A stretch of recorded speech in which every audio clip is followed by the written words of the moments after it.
New cars and tractors की video देखें सबसे पहले सब्सक्राइब करें माई उर्दू ट्यूब को और इंटर कर दें बेल आइकन को ताकि आपको न्यू आने वाली वीडियो की अपडेट मिलती रहे। बिस्मिल्लाहिर्रहमानिर्रहीम, अस्सलाम वालेकुम वरहमतुल्लाहि वबरकातुहू। हेलो फ्रेंड्स, कैसे हैं आप सब। मैं उम्मीद करता हूं कि आप सब होंगे खैर अफियत से। मैं हूं आपका होस्ट जवार अवान और मैं आप सब फ्रेंड्स को माई उर्दू ट्यूब में अगेन वेलकम करता हूं। आज मैं लाया हूं एक ब्रेकिंग न्यूज़ उन फ्रेंड्स के लिए जो फॉरेन कंट्री से, जो आउट कंट्री से गाड़ियां इंपोर्ट करते हैं। तो गाड़ियों को इंपोर्ट करने पे हुकूमत पाकिस्तान ने पाबंदी लगा दी है। बहुत सी गाड़ियां जो इंपोर्टेड गाड़ियां हैं वो कराची में फंसी हुई हैं। 4000 से भी उनकी तादाद ज्यादा है और ये पाबंदी फॉरएवर रहेगी या कुछ वक्त तक रहेगी, ये कहना कबल अज वक्त होगा। तो मैंने सोचा कि ये ब्रेकिंग न्यूज़ में आपके साथ शेयर करूं और यूट्यूब में सबसे पहले माई उर्दू ट्यूब ने ये ब्रेकिंग न्यूज़ आपके साथ शेयर की और मैं आपको कंप्लीट जो है इस बारे में इंफॉर्मेशन देता हूं। मैं अपने लैपटॉप में जाता हूं, वहां बैठकर मैं एक एक चीज आपको बताता हूं कि आखिर ये पाबंदी क्यों लगी, इंपोर्टेड गाड़ियों से हमें क्या फायदा हो रहा था। क्योंकि जो मेरे भाई जो लोकल मैन्युफैक्चर गाड़ियां वो नहीं लेना चाहते थे तो उनके पास एक ऑप्शन होता था कि वो जापान से गाड़ी इंपोर्ट कर लेते थे, बट अब वो गाड़ी जापान से इंपोर्ट नहीं कर सकते। हाँ, वहां अगर जो बंदा किसी कंट्री में उसकी नेशनैलिटी है वो एज गिफ्ट गाड़ी भेज सकता है। तो इसके बारे में मुकम्मल तफसीलात के लिए मैं आपको आगाह करता हूं और मेरे वो फ्रेंड जो पहली बार मेरी वीडियो देख रहे हैं तो इस तरह की अच्छी अच्छी न्यूज़ जो गाड़ियों के हवाले से देखने के लिए या गाड़ियों के रिव्यू जिसमें ट्रैक्टर्स भी शामिल हैं तो सब्सक्राइब कर ले माई उर्दू ट्यूब को और साथ में बेल आइकन को दबा दे ताकि आपको न्यू आने वाली वीडियो की अपडेट मिलती रहे। तो बिना टाइम ज़ाया किए शुरू करते हैं कि आखिर हुकूमत पाकिस्तान ने ये इतनी बड़ी पाबंदी क्यों लगाई है।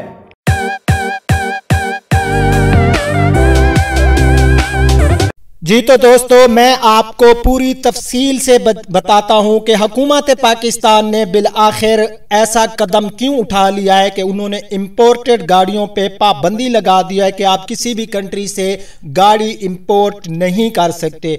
गुज़श्ता कई सालों से जापान से लाखों कारें और गाड़ियां इंपोर्ट की जा रही थीं जो कि पाकिस्तान की लोकल असम्बल से फीचर्स और क्वालिटी के लिहाज से कई दर्जा अच्छी होती थी और ये जापानी गाड़ियां हाथों हाथ बिक जाती थीं, सेल हो जाती थीं और पाकिस्तानी कंज्यूमर के पास बहुत ही अच्छा ऑप्शन था कि वो गाड़ी जापान से या किसी भी कंट्री से इंपोर्ट कर सकता था। क्योंकि पाकिस्तानी लोग लोकल गाड़ियां जो नाकिस मटेरियल और बहुत ही महंगे दामों खरीदते थे, अब उनको गाड़ी इंपोर्ट करने का ऑप्शन ही खत्म हो गया।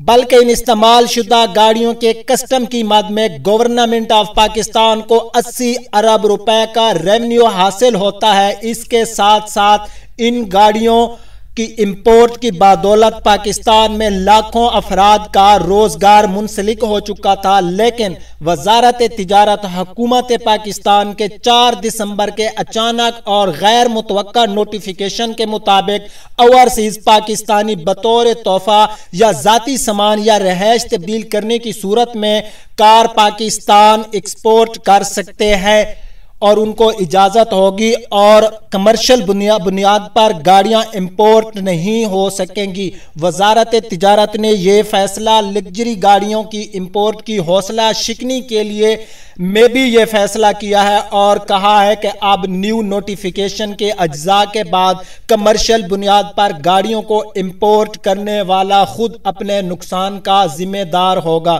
पाकिस्तानी कस्टम हुकाम ने भी ये कहा है कि वजारत तिजारत के जारी करदा नोटिफिकेशन पर सख्ती से अमल किया जाएगा जिसके तहत सिर्फ और सिर्फ ओवरसीज पाकिस्तानी बतौर तोहफा या अपनी जाती सामान के साथ गाड़ी पाकिस्तान भेज सकते हैं और ड्यूटी अपने अकाउंट के जरिए ओवरसीज पाकिस्तानी अदा करेंगे ताकि इस पॉलिसी का गलत इस्तेमाल ना हो सके।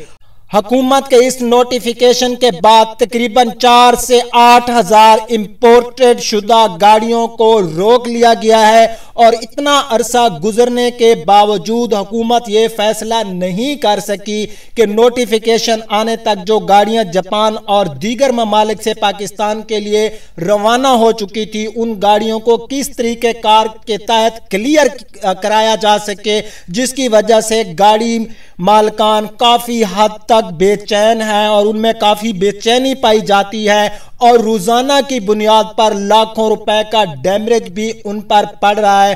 अब उम्मीद ये की जा सकती है कि हुकूमत नरमी का मुजाहरा करे और कोई बेहतर पॉलिसी बनाए, चूंकि इन गाड़ियों की ताखीर की वजह, इनकी बंदिश की वजह से लाखों लोगों का रोजगार मुतासर हो रहा है और आम शहरी भी अब अच्छे मियार की और अपने पसंद की गाड़ी इस्तेमाल नहीं कर सकेगा। ये न्यूज़ था जो ब्रेकिंग न्यूज़ थी, बैड न्यूज़ भी है उन फ्रेंड्स के लिए जो जापानी गाड़ियों के शौकीन थे, जो जापान से गाड़ियां इंपोर्ट करना चाहते थे। तो अब उनको ये नोटिफिकेशन और ये मेरा न्यूज़ मद्देनजर रख के गाड़ी इंपोर्ट करने के बारे में सोचना चाहिए, क्योंकि पहले ही बहुत से इंपोर्टर, बहुत से पाकिस्तानी जो एजेंट है या जिनका बिजनेस है, जो बिजनेस करते हैं, जापान से गाड़ियां इंपोर्ट करते हैं फिर पाकिस्तान ले आते हैं, उनके ऊपर जो कस्टम ड्यूटी होती है वो कस्टम ड्यूटी अदा करते हैं और फिर वो उसको एज रोजगार, अपने रोजगार के तौर पर उनका एक बिजनेस होता था और वो उन गाड़ियों को सेल करते थे और उनके जो बच्चे थे उनका जो एक घर का सिस्टम था वो इस बिजनेस से चल रहा था। तो अब उनके लिए ये एक मायूस कुन खबर ही होगी कि आप जापान से या किसी भी कंट्री से आप गाड़ी इंपोर्ट नहीं कर सकते। इस तरह की गाड़ियों के बारे में मालूमात हासिल करने के लिए सब्सक्राइब कर ले माई उर्दू ट्यूब को। अब आपका होस्ट जवार रवान आपसे इजाजत चाहता है। इंशाअल्लाह नेक्स्ट टाइम नेक्स्ट किसी वीडियो में मिलते हैं, तब तक के लिए अपना ख्याल रखना। अल्लाह हाफिज।